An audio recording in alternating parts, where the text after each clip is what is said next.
Alors je vais dire quelque chose sur Purim, si vous permettez. Comment commence la Megillah déjà? Ah oui, oui. Vayi bimei Achashverosh. Vayi bimei Achashverosh, il fut à l'époque de Achashverosh. Cette expression, elle est très bizarre. L'époque de Achashverosh. Pourquoi l'époque appartient à Achashverosh? Achashverosh était un individu qui régnait à cette époque. Mais l'époque ne lui appartient pas. Vayi bimei Achashverosh, à l'époque d'Achashverosh. Ça veut dire quoi ça? Mais qu'il aurait dû dire Hamelech Achashverosh malach al 120 she'o medina, et voilà l'histoire. Mais comme introduction, on donne la génération, toute l'époque, on dit c'est l'époque d'Achashverosh. Ça veut dire quoi? Cette expression existe plusieurs fois. Vayi bimei Amraphel, Vayi bimei Shvot HaShoftim, Vayi bimei Yehoyakim, Vayi bimei Yoshiyahu. Chaque fois, c'est la même question. L'époque appartient à Yoshua Amelech, l'époque appartient à Yehoyakim, l'époque appartient à Shoftim, à Amraphel. Quel est le sens? Mais le sens, il est dans Sefer Bereshit, dans Parshat Bereshit, il est marqué Ze Sefer Toldot Adam, B'yom Hibaram. Voici le livre Toldot Adam, de génération des hommes. Sefer, c'est un livre. De quel livre il s'agit? De la Torah. Ze Sefer, la Torah, c'est le livre de Toldot Adam. Mais la Gemara nous dit le mot Sefer a un autre sens aussi, pas que la Sefer Torah. Mais Melamed Shehera HaKadosh Baruch Hu Sefer le'Adam Harishon. Dieu, il a montré à Adam Harishon un livre. Qu'est-ce qui était écrit dans ce livre? Dor, dor, veshoftaf. Dor, dor, vetzadikav. Dor, dor, ou parnasaf. Dor, vedor, vechassidaf. Dor, vedor, veniviav. Dor, vedor, vereshaav.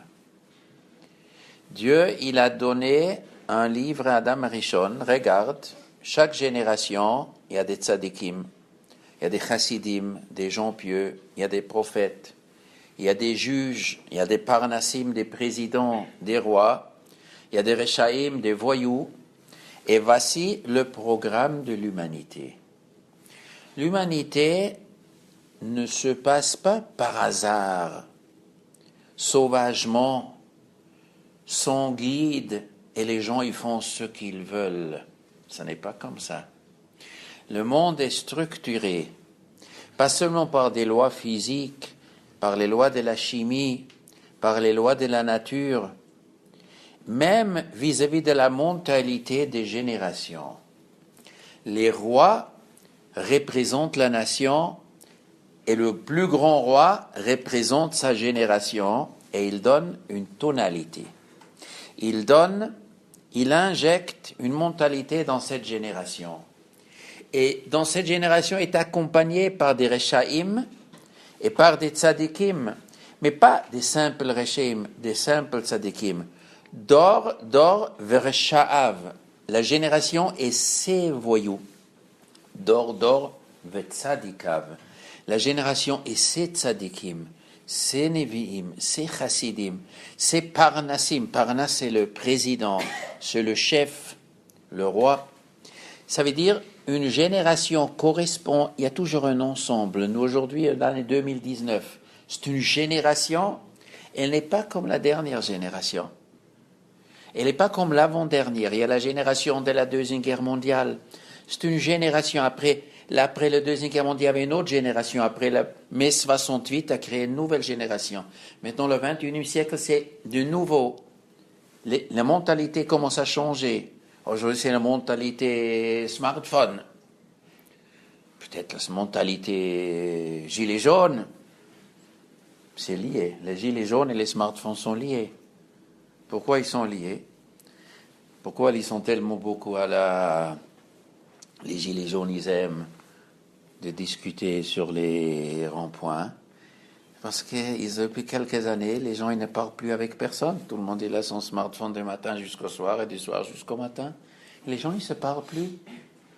Et d'un coup, les gens, ils ont compris, il y a des gens qui veulent discuter, on boit des cafés, on grille, on fout un peu la pagaille. Et on est là, on discute. Ça y est, on peut vivre sans les smartphones. Il y a une nouvelle génération.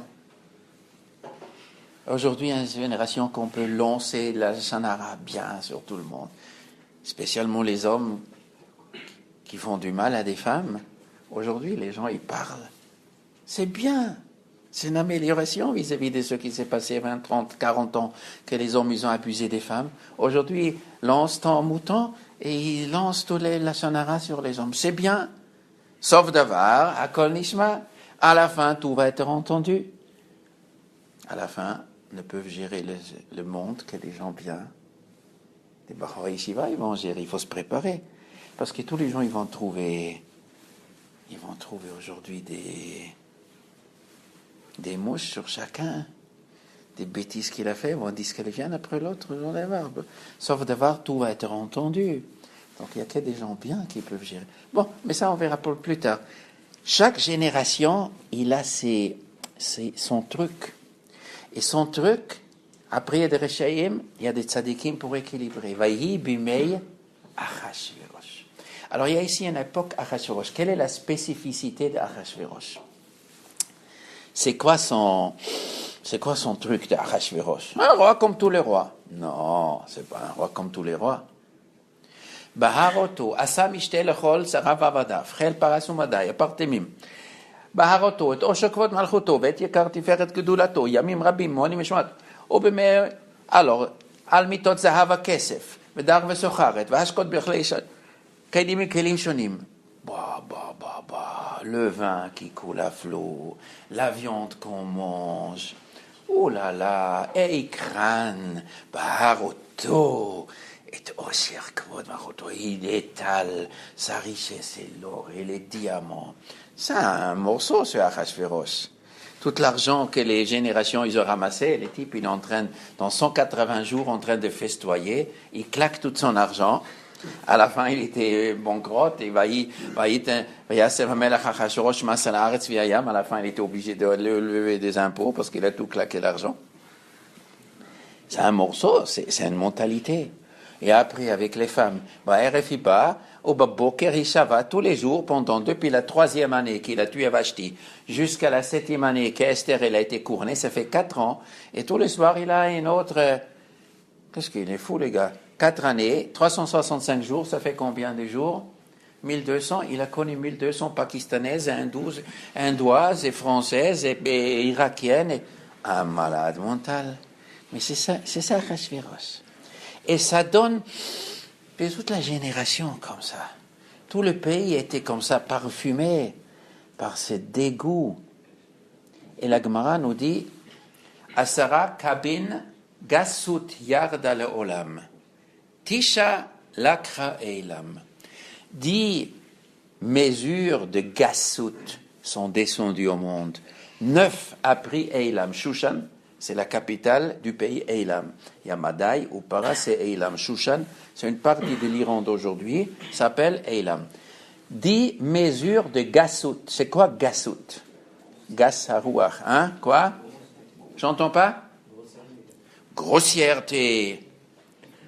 Des gens primaires, des gens crâneurs. Gas, gas libo horaa, racha, choté racha, le gas harouach. Il est gonflé, le gars. Il est orgueilleux. Il aime la viande. Grossièreté. Il mange, il boit comme un animal. Et buvait.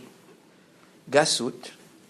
Mais la Gemara nous dit, Asara kabin aniut yarda le'olam. 10 mesures de pauvreté descendues au monde. Tisha natla Bavel. 9 a pris Bavel. La société en Bavel était pauvre. Et une, le reste du monde. Et Eilam, c'est 9 cabines de gassout. Maintenant, où il y avait plus de Torah? À Bavel ou à Eilam? Où ils étaient les grands Chachamim? À Bavel. Pourquoi il y avait les grands Chachamim à Bavel? Parce qu'il est marqué Nebuchadnezzar, il a exilé Shivat Alafim Hacharash Vahamazger. Les grands amis de Chachamim d'Yerushalayim, au moment de le Chorban du premier Beth Amikdash, sont partis en Babylonie, mais pas au moment de Chorban, 11 années avant le Chorban. איש יהודי היה בשושן בירה מרדכי בן יאיר בן 70 איש מיני אשר הגלה נבוכדנצר עם הגולה אשר הוגלתה עם יחוניה מלך יהודה אשר הגלה נבוכדנצר מלך בבל. Ça veut dire quoi? Avec Yechonia, il est parti 11 années avant le Chorban du Beth Mikdash. Hachem, il voulait protéger la Torah, il voulait sauver la Torah. Pendant la destruction d'Yerushalayim, il y avait des massacres. 940 000 personnes. La Gemara raconte en Gittin, ils étaient zigouillés. 940 000 personnes. Les gens qui ont survécu sont devenus tous dingues, tous des fous. Mais Akadosh voulait que les Tamidei Chachamim ne voient pas tellement ce sang et toutes ces tortures qui étaient au moment de Chorban. 11 années avant le Chorban, il est marqué dans Sefer Yirmiyah, dans Sefer Melachim, Yechonia, il a pris les 7 000 Tamidei Chachamim, il les a installés à Bavel, dans la ville de Nahardai, dans la ville de Hutzal. Shev Yativ, il y avait un choul à Shev Yativ qui avait la shrina là-bas, qui était avec des pierres de Yerushalayim. Ils étaient tous installés à Bavel, et là-bas, les yeshivot commençaient à fleurir. Bavel est devenu un centre de Torah plus que 1000 ans. Bavel, mais peu de gens, ils étaient à Shushan. Et Mordechai, il est parti avec qui? Avec Yechonia, Melech Yehuda, comme ça on dit dans la Megillah. Donc il est venu à Bavel. Alors comment il se trouve? Comment il se trouve à Eilam? Comment il se trouve à Shushan Abira? C'est le grand rabbin de Shushan Abira, mais qu'est-ce qu'il fait là-bas? Mais il est parti avec Yechonia à Bavel. Parce qu'il est marqué dans Sefer Daniel que Daniel, la première année de Belshazzar, il a régné. Nebuchadnezzar, il a régné 26 ans après la destruction de Beth Mikdash. Après son fils Evil-Merodach, 23 ans, après son fils Belshazzar, 3 ans, et après est venu le maître Koresh. Alors, la première année de Belshazzar, Daniel a eu un rêve. On lui a montré qu'après Bavel, qui va régner? Va régner les Mèdes et les Perses. Il a reçu une voix dans Sefer Daniel. Et la troisième année, il est marqué Sefer Daniel, la troisième année Daniel, a été Beshushan Habira, Be'eretz Eilam. Attends, qu'est-ce qu'il faisait? Daniel était le premier ministre de tout l'empire babylonien. Il travaillait jour et nuit au palais royal, Daniel. Qu'est-ce qu'il faisait maintenant à Eilam? C'est qu'il a fait un voyage à Eilam. Pourquoi il a fait un voyage à Eilam? Parce qu'il a vu Benevoie qu'après Bavel va régner Madai ou Paras. Il y aura Galout, Madai ou Paras. Quand on dit Galout, il y a Arba Galiot. D'abord, le Bavel, après Madai ou Paras, après arrivent les Grecs, après arrive Edom. Un Galout, ça veut dire des Gzerot. Donc il dit, les prochains Gzerot viendront de Madai ou Paras. Mais la capitale de Madai ou Paras, c'est à Eilam, à Shushan Abira. À Shushan Abira, il se passera un événement. Et cet événement, il faut prévoir, sauver. Il a dit, Mordechai, viens. Mordechai aussi était à Babel. Viens, Mordechai, toi tu connais les 70 langues, toi tu es un politicien, toi tu es un Chacham Gadol, viens. Je vais te nommer grand rabbin de Eilam. Ish Yehudi haya b'Shushan Habira. C'est quoi Shushan Habira? Après il est marqué Ve'ir Shushan Navocha. Il y a Ir Shushan ou Shushan Habira. Comment s'appelle cette ville? Il dit la grande ville que la ville était coupée en deux. Shushan Habira, c'est Shushan, la capitale, c'est la partie administrative. 127 pays administrés, il faut beaucoup de ministres. C'est une grande organisation. Les lettres, il y avait des traducteurs, les lettres, ils étaient traduits en toutes les langues. Il y avait une grande administration. Ça, c'est Shushan Habira. Après, il y avait une deuxième partie de la ville, Ir Shushan. Ir Shushan, c'est les Juifs qui y habitaient. Ir Shushan Avocha, ça, c'est tous les Juifs. Et Shushan Habira, c'était la partie administrative comme Washington. C'est une ville, elle est coupée en deux. Il y a Washington DC. C'est quoi DC? C'est la partie politique, où ils habitent les politiques et tous les gens avec cravate. Et c'est à Washington. Après, un deuxième parti où il y a des Arabes, il y a des Noirs, il y a les Vétros, il y a comme ici, il y a deux villes, à Shushan aussi. Et Mordechai, il a habité où? Dans quelle partie il a habité? Mordechai, il a habité où? Ish Yehudi Haya, Shushan Habira. Mais qu'est-ce qu'il fait à Shushan Habira? Mais les Juifs, pourquoi il habite à Shushan Habira? Pourquoi il n'habite pas ailleurs Shushan? Parce que Daniel, il est nommé, tu restes avec les politiques, tu dois surveiller là-bas, qu'est-ce qui se passe? D'ailleurs, après Yom Mordechai Mitalech, et il était nommé Béchar Amelech. Et il a eu accès au dossier. C'est lui qui a Bigtan Vateresh, etc., toute l'histoire. Alors, ça c'est Mordechai. Maintenant, la Gemara nous dit Bavel zachta lilmod velo zachta lelamed eilam zachta lilmod velo zachta lelamed. À Bavel, il y avait beaucoup d'yeshivot, beaucoup de Talmidei Chachamim. Et à Eilam, il n'y avait pas. Daniel n'avait pas d'yeshiva, seulement au Cheder il a enseigné. Mais il n'y avait pas d'Avrechim du Kollel. Pourquoi? La Gemara dit parce que Siman de Gassout a niut Torah. Là où il y a des Gassout, où les gens ils aiment de viande et le vin et la crânerie et le bluff et les festoyer, a niut Torah. Là il y a une pauvreté de Torah. Parce qu'il y a quelque chose d'intéressant. L'histoire de Purim était pour réveiller qui? Réveiller qui? Qui se fait réveiller par l'exérat? Tous les Juifs. Bechol makom makom shedar melech adoto himegia evel tzom la Yudim tzon uvchi umispet. Tous les endroits où est arrivé l'exérat, tout le monde s'est mis à pleurer, tous les Juifs. Et quand il y avait la fête, Chol makom makom shedar melech adoto himegia simcha v'sason la Yudim ishte v'yom tov. Tout le monde se réjouit. Ça c'est partout. Mais à Shushan, c'était puissance 10. À Shushan, Aïr Shushan Avocha, Vaïzak, Zaka, Gdola, Omara, et il est sorti, et 3 jours, il a hurlé, il a crié.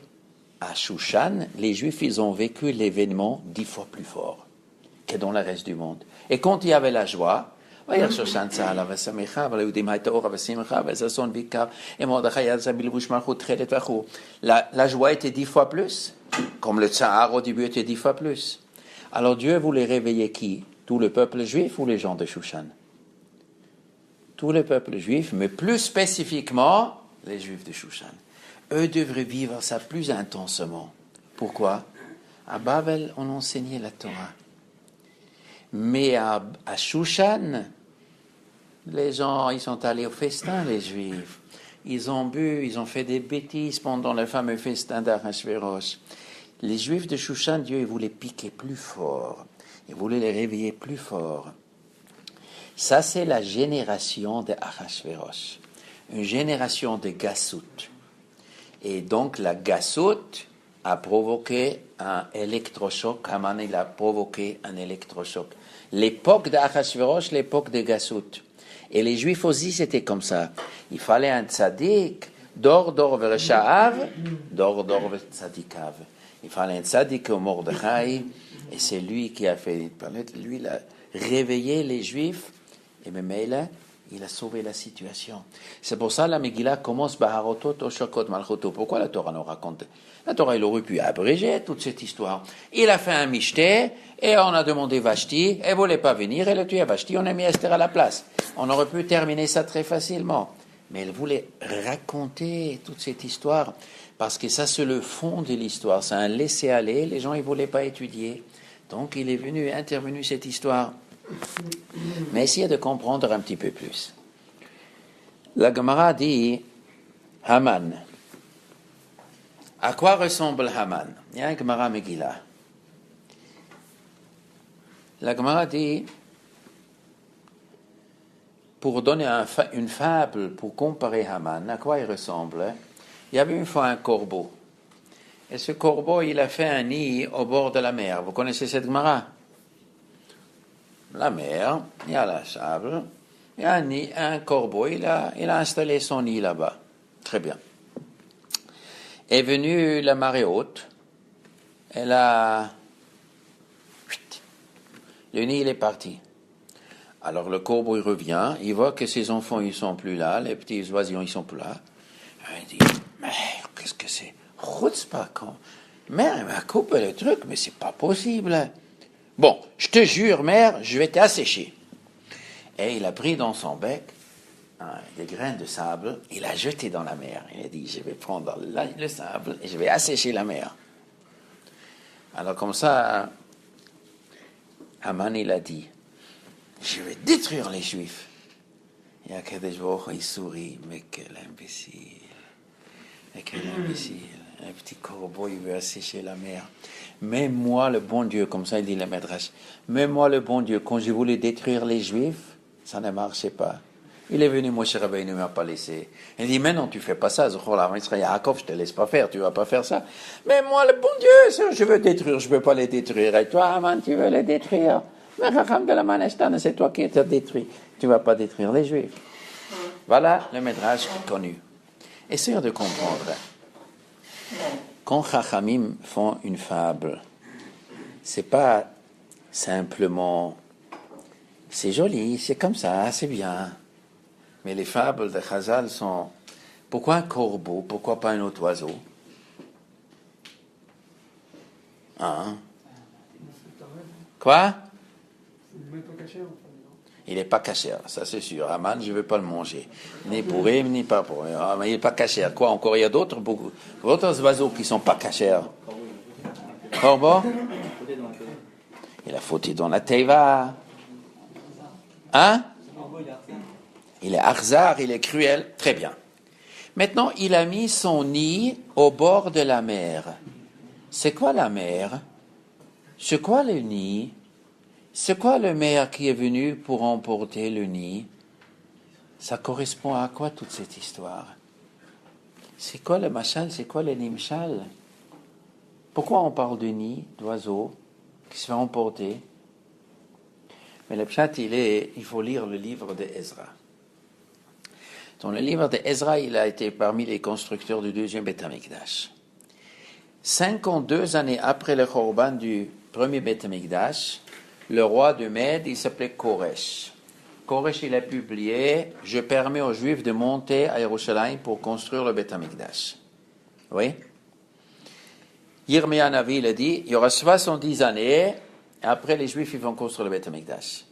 Il y avait là les 70 années, est-ce qu'on compte à partir que Nebuchadnezzar est devenu le roi, ou à partir de la destruction? 52 années après, c'était 70 années après que Nebuchadnezzar il a pris le règne.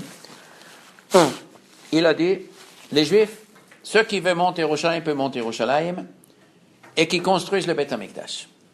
Très bien.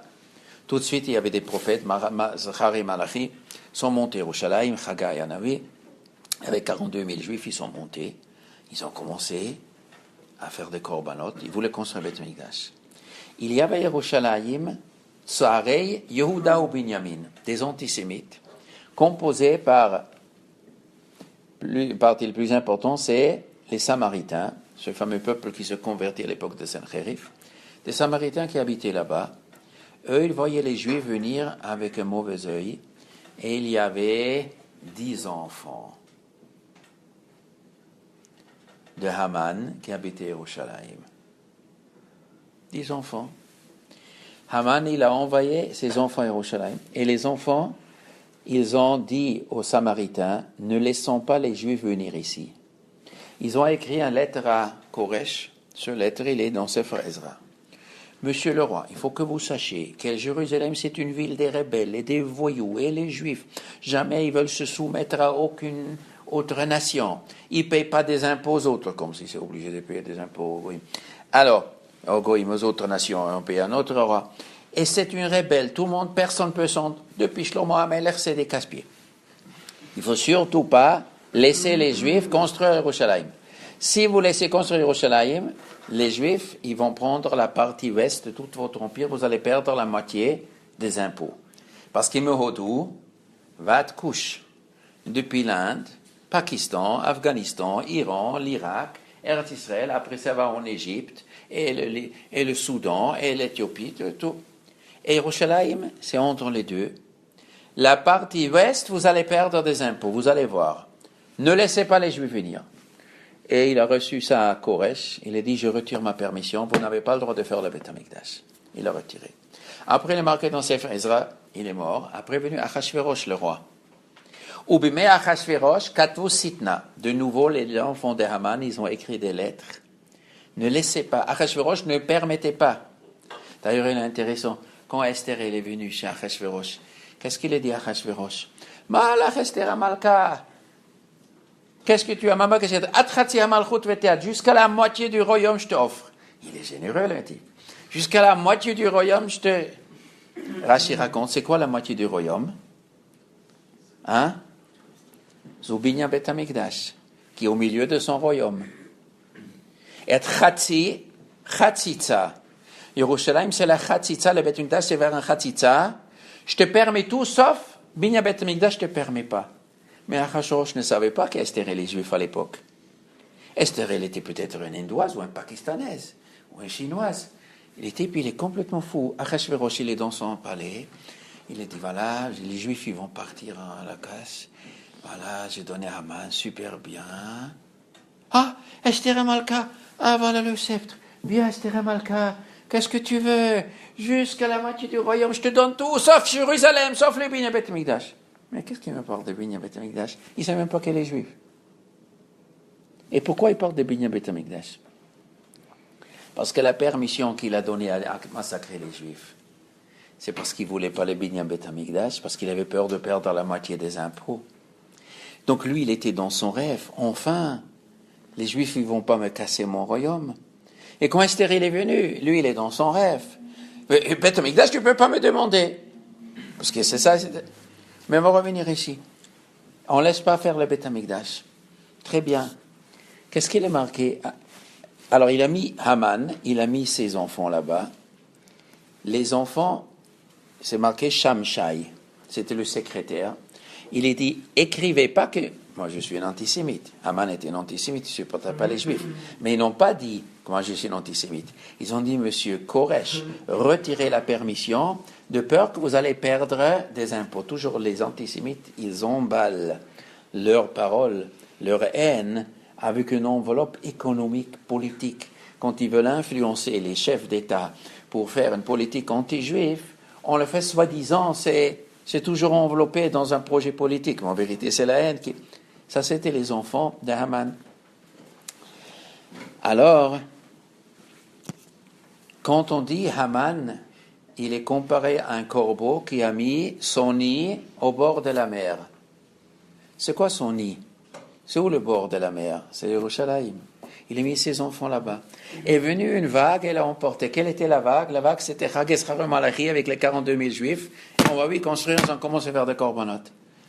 Alors Haman, il a piqué une crise. Je vais assécher toute la mer, je vais détruire tous les Juifs. Je vais les tous détruire. Ça, c'est le machal. Mais maintenant, regardons un petit peu à la fin de Megillat Esther. Qu'est-ce qu'il est marqué? Ça vous dit quelque chose? Hein? Non, je viens d'inventer un pasouk, c'est pour ça que tu ne le connais pas. Et le roi Achashverosh, il a imposé des impôts sur la terre et sur les îles. Oui, c'est un pasouk qui n'existait pas, c'est juste. Il existe, il n'existait pas ce pasouk. À la fin de Megillat Esther, il est marqué ce verset. À la fin, c'est marqué Tirtov Sefer, Esther, elle a écrit Megillat Esther. Après les 3 pasukim avant la fin, et le roi Achashverosh, il a imposé un impôt. Pourquoi on nous raconte ça? Quel rapport avec la choucroute? On raconte cette pourri, pourquoi tu me racontes qu'il a demandé des impôts? Mais tous les rois, ils demandent des impôts. Mais Macron, il demande des impôts. C'est pas un douche. Tel empereur, il ne demande pas des impôts. Pourquoi la Torah nous le raconte? Alors, qu'est-ce qu'il est marqué à côté? Ou le chol maaseh tokfo gvurato. Ou le gdulat porachat Mordechai, halohem ktuvim, b'malche, b'sifre malche paras umadai. Toute la grandeur de Mordechai, tout ce qu'il a fait est écrit dans les livres de chroniques de Perse et de Mède. Ou après, le dernier verset, et Mordechai, Doresh Tov la'amo, Vedover Shalom lachol zaro. Mordechai, il a cherché le bien de son peuple. Tout ce qu'il a fait, c'est pour faire du bien aux Juifs. Pourquoi c'est comme ça termine la Megillah. Doresh tov la'amo ve'dover shalom lechol zaro. Il cherchait la paix des Juifs. Pourquoi on nous raconte ça? Mais évidemment, il cherchait la paix des Juifs. Quelle douche. T'as déjà vu un manique des Juifs qui cherche pas les biens des Juifs? Pourquoi on me raconte ça? C'est parce que Mordechai, il est devenu le premier ministre. Qu'est-ce qu'il a fixé? Il a influencé le fils d'Esther, Dariavesh le deuxième, qui va permettre la construction du Beth Amikdash. Et le deuxième Dariavesh, qui a régné après Achashverosh, d'abord Kanbouzi, et après Dariavesh, le fils d'Esther, il a régné. Il a dit aux Juifs, montez à Yerushalayim et construisez le Beth Amikdash, et il vous paye aussi d'argent. Alors il a donné une lettre à Ezra Sofer. La lettre, il est écrite dans le livre Ezra. Toi, Ezra, tu es le Chacham des Juifs. Je te donne le plein pouvoir de créer un État juif. Tu seras le grand rabbin des Juifs. Tu nommes des juges. Tu as enseigné la Torah à tous les Juifs qui ne connaissent pas. C'est le roi Goï, soi-disant Goï, c'est les Juifs, en vérité, c'est le fils d'Esther. Le roi de Perse, plus grand empereur du monde. Tu vas enseigner la Torah aux Juifs. Tu vas faire appliquer la Torah. Ceux qui ne t'écoutent pas, tu le puniras. Et tu as fait attention de payer des impôts au roi perse. Mais ceux qui s'occupent du Beth Amikdash, et tous les clés Kodesh, tous les gens qui enseignent la Torah, eux, ils sont dispensés de payer des impôts. Voilà la lettre qu'il a donnée à Ezra Sofer. Avec ça, Ezra Sofer, il a fait l'Angeles Gdola, ils ont nommé des juges, et ils ont administré tout l'État juif avec les religions, comme ça, commencé les deuxième Beth Amikdash. Avec le plein pouvoir de Dariavesh. Maintenant, qu'est-ce qu'il a fait Mordechai? Et le roi Achashverosh, il a demandé des impôts. Qui a demandé les impôts? Achashverosh ou Mordechai? Mordechai était le premier ministre. Ouais. Vous savez comment ça marche dans un pays? Hein? Il y a M. Macron et après des ministres. Hein? Et quand il faut faire une loi qui n'est pas très populaire, qui est-ce qui le fait? On a dans notre premier ministre à faire. Les présidents, ils aiment d'être au-dessus. Quand c'est quelque chose pas populaire que les gens ils aiment pas, on donne au ministre. Après, si ça se truc, on a un fusible pour le faire sauter. C'est comme ça on fait la politique. On fait toujours un fusible. On met quelqu'un comme ça, lui qui va payer. Achashverosh, il dit à Mordechai, tu sais, il faut des impôts. La caisse, elle est vide. Mordechai dit, d'accord, pas de problème. Je vais imposer des impôts. Vous avez raison. Je demande des impôts. Que tout le monde paye des impôts. Il y avait des Juifs. Vous payez aussi des impôts. Oh là là, le rabbin, il nous embête. Oh là là, mais qu'est-ce qu'il fait ce Mordechai? Il nous demande des impôts. Mais qu'est-ce qu'il a fait Mordechai comme Chochma? Qu'est-ce qu'il a fait comme Chochma? Il était le premier ministre en Perse. Mais toute l'administration était goy. Et des antisémites. Et lui, le rabbin, il est le premier ministre. Mais ils vont me mettre dehors. Mais ils vont parler mal à Achashverosh sur moi. Comment je me maintiens? Je demande des impôts. Là, Achashverosh va me soutenir. Il est bon, ce Mordechai. Ou le Chol Porasat Gdot Mordechai, Halohik Tuva Besefer Devarim, il a publié dans tout le pays de Perse et de Mède, je soutiens le roi et des impôts et trucs. Ça y est, il s'est acheté la protection. Après, tout était fait pour le bien des Juifs. Parce que pourquoi les rois perses et Achashverosh ne voulaient pas permettre le Binyan Beth Amikdash? Parce qu'ils avaient peur que les Juifs vont faire un État à eux et ils ne vont pas payer des impôts. Si on ne paye pas des impôts, ils vont nous casser les pieds, ils ne vont pas laisser le deuxième Beth Amikdash, ils ne vont pas laisser que les Juifs retournent en Eretz Israël. Je suis obligé de montrer que nous allons payer, nous allons être soumis. D'ailleurs, vous avez peut-être vu dans un Mishnah Masechet Tamid plusieurs fois dans le chasse, le deuxième Beth Amikdash, Yerushalayim était entouré par un mur. Et le Beth Amikdash, il y avait un mur. Il y avait une porte qui s'appelait Shar Shushan. Ça vous dit quelque chose? Hein? C'est quoi Shar Shushan? Hein? Il y avait une gravure dans il y avait une chambre qu'on appelait Shushan, où il était gravé la ville de Shushan. Comme ça, un joli truc, gravure de Shushan. Pourquoi? Pour quelle raison ils ont demandé? Pourquoi ils ont fait ça? Le roi Dariavesh, il a demandé, vous allez graver Shushan. Chaque juif qui monte à Yerushalayim au Beth Amikdash, il doit savoir le pouvoir, c'est les Perses. Vous n'allez pas vous rebeller. Vous allez payer vos impôts. Il a demandé à Ezra, tu vas payer des impôts, sauf ceux qui enseignent la Torah, ceux qui étudient, les Kohanim, les Lévi'im, tous ceux qui s'occupent de la Torah mitzvot, eux, ils sont dispensés. Tout était fait pour les biens des Juifs, mais Mordechai était obligé d'imposer ça afin qu'on laisse tranquille. Aujourd'hui aussi, c'est comme ça. Quand on paye des impôts, on paye des impôts. Il ne faut pas croire que les Juifs, ils ne pas tour des impôts et on fait les magouilles. Alors maintenant, après, ça tombe dessus. On paye les impôts et après, on te laisse tranquille. Après, tu peux faire ta religion. Très important à savoir. Mais regardons un petit peu plus loin. Qui est-ce qui a écrit la Megillah? Il a écrit seul? Avec Esther. Mais qui a pris l'initiative, Mordechai ou Esther? D'où tu sais? C'est marqué dans la Megillah. Vatichtov Esther Hamalka, Bat Avichail, Mordechai Yehudi et Kol Tokef. Vers la fin, Vatichtov Esther Hamalka, Bat Avichail, Mordechai Yehudi et Kol Tokef. C'est Esther ou Mordechai? C'est Esther la première qui a pris l'initiative. Comment ça se fait que Esther n'est pas Mordechai? C'est un chidouche, non? Comment ça se fait que c'est Esther et pas Mordechai? La Gemara dit dans Masechet Megillah qu'Esther elle a écrit une lettre au Anshe Knesset de Gula qui était au Yerushalayim. Elle a dit Kitvuni le Dorot, je vous supplie, faites rentrer le Megillat Esther dans le Tanakh. Faites instaurer la fête de Purim. Instaurer la mitzvah de raconter. Je voudrais que tous les Juifs y racontent chaque année les Megillat Esther et qu'ils font la fête. Et les Chachamim, ils ne voulaient pas au début. Ils ont dit, on n'a pas le droit d'inventer des nouvelles mitzvot qui ne sont pas marquées dans la Torah. Et elle a supplié, trouvez un heter, débrouillez-vous. Et les Chachamim, ils ont cassé la tête.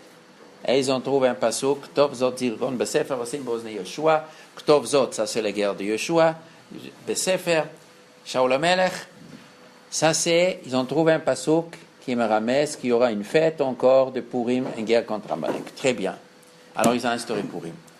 Pourquoi Esther voulait à tout prix et Mordechai n'a pas pris l'initiative? C'est Esther qui a pris l'initiative. Pourquoi Mordechai n'a pas pris l'initiative?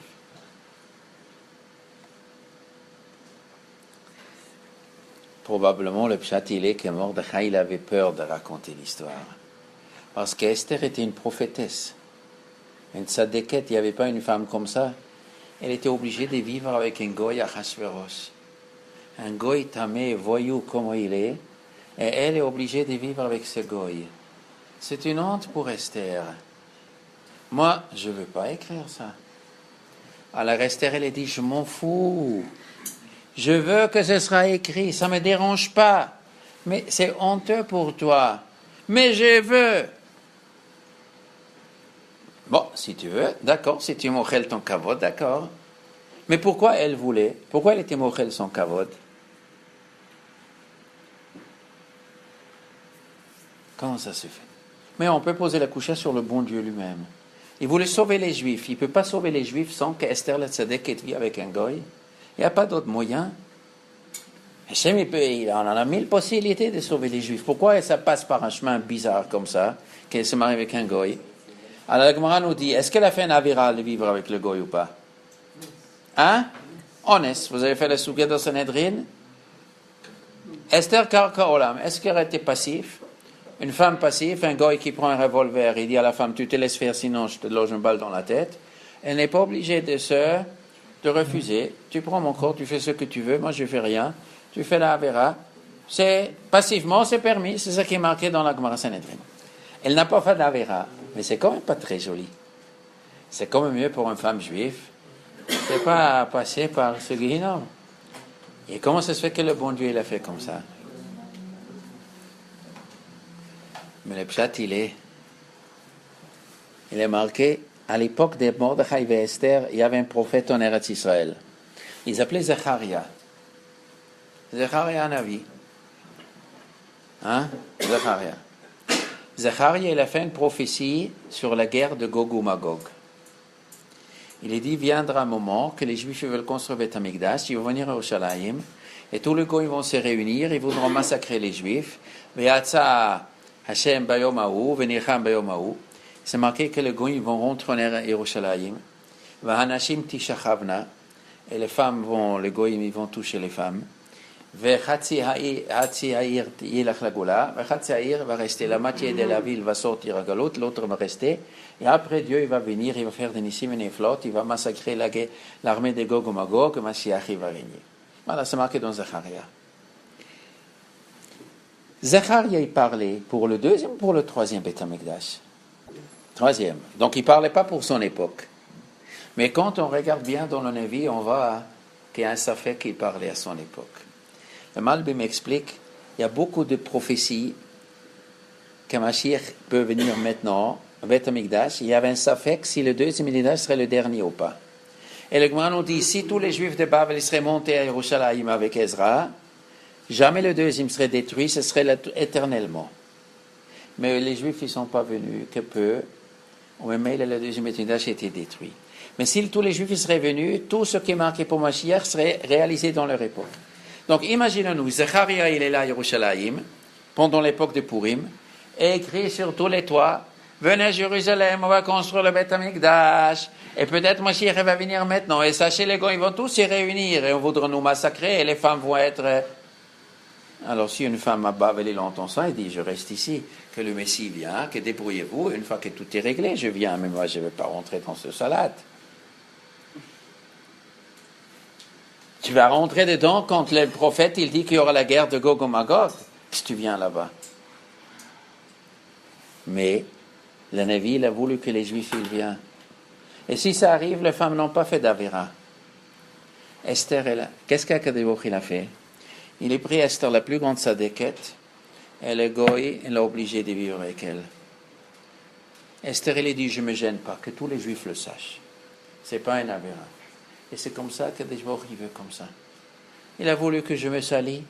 C'est comme ça le chemin de Dieu, ce n'est pas mon problème. Et que toutes les femmes juives le savent, et que tous les juifs. Si ça va arriver, c'est ça qu'Akadosh il a voulu. Ce n'est pas une raison de ne pas monter à Yerushalayim. Monter, ce qu'Akadosh il fait, Akadosh il fait. Plus que ça, Daniel il a dit qu'après que les Mèdes vont tomber, qui va prendre le pouvoir? Les 4 Malchuyot, après, c'est les Grecs. Il a vu 4 animaux. Le premier, c'est le lion. Le lion, c'est qui? Hein? Le deuxième animal que Daniel il a vu, c'est qui? L'ours. Ce sont les Perses. Ils mangent la viande comme un ours. Troisième, c'est qui? C'est le panthère. Qui c'est le némer? Qui c'est le némer? Les Grecs. Et le quatrième, c'est la bête terrible. Ça, c'est les Romains. Alors, la troisième bête, c'est le némer. Az kanémer. Azout. Azout panim, ça veut dire de l'immoralité. Les Grecs, quand ils sont venus, première xéra qu'ils ont fait, Kol Betula, Sheniset, Tibael, Hegmon, Trila. Toutes les femmes juives, le jour du mariage, le gouverneur il vient, il fait une bêtise avec elles. Ça, c'était les Grecs. Alors, Daniel, il a dit ça dans sa névoie. Ils vont venir des Grecs en Eretz Israël, ils vont être gozer comme un panthère. Alors les Juifs vont dire, alors je ne vais pas monter en Eretz. Mais le prophète, il a voulu qu'on monte, lui. Ça, c'est que Esther, il a dit, je veux que l'histoire de Purim sera me forsam. C'est Akadosh, il veut qu'on monte en Eretz. Et c'est pas Hachem, il fait bien, c'est lui qui fait ce qu'il veut. On est en Eretz, s'il y a un pancher, il y a un pancher, c'est pas grave, la vie continue. Et la Gzera va être un nid batel. Vous avez fait la Gemara tout votre premier Pérec? Hein? Vous n'avez pas fait. Quel jour il se marie, les jeunes filles? Quel jour de la semaine? Hein? Mercredi. Pshh. Mercredi. Bien. Et après, qu'est-ce que la Gemara nous raconte? Qu'est-ce qu'ils ont fait, les Grecs? Ils savaient que les mariages sont mercredi. Donc, ils sont toujours venus mercredi pour déranger les mariages juifs. Alors, la Gemara demande, alors pourquoi ils n'ont pas changé pour faire au mardi? On n'a qu'à faire le mariage mardi, comme ça va tromper le gars. Hein?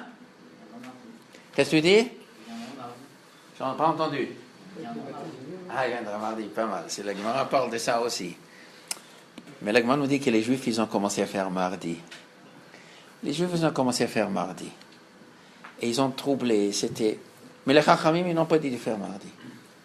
Parce qu'on n'enlève pas une takana de Chachamim. Mais c'est un danger. Mais la Xéra va être un mitbatel. Quand les goyim font du mal, après c'est mitbatel. Un takana de Chachamim, elle est plus importante qu'un accident qui est occasionnel. Il y a des accidents occasionnels, c'est pas la fin du monde, la vie continue. Et c'est ça l'Yesod. Esther, elle voulait dire, je suis resté tzadéké de Dieu à écouter mes prières.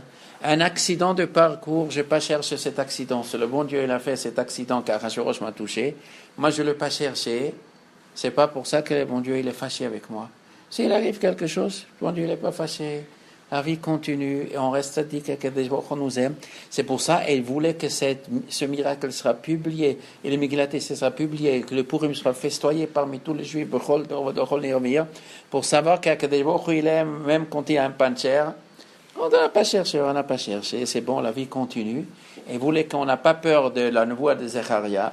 Il voulait qu'on n'a pas peur dans toute l'histoire de Grecs qui vont venir. Et on va nous tirer de toutes les affaires. Et tous les problèmes des affaires, et la Goula viendra quand même. Bon, bonsoir.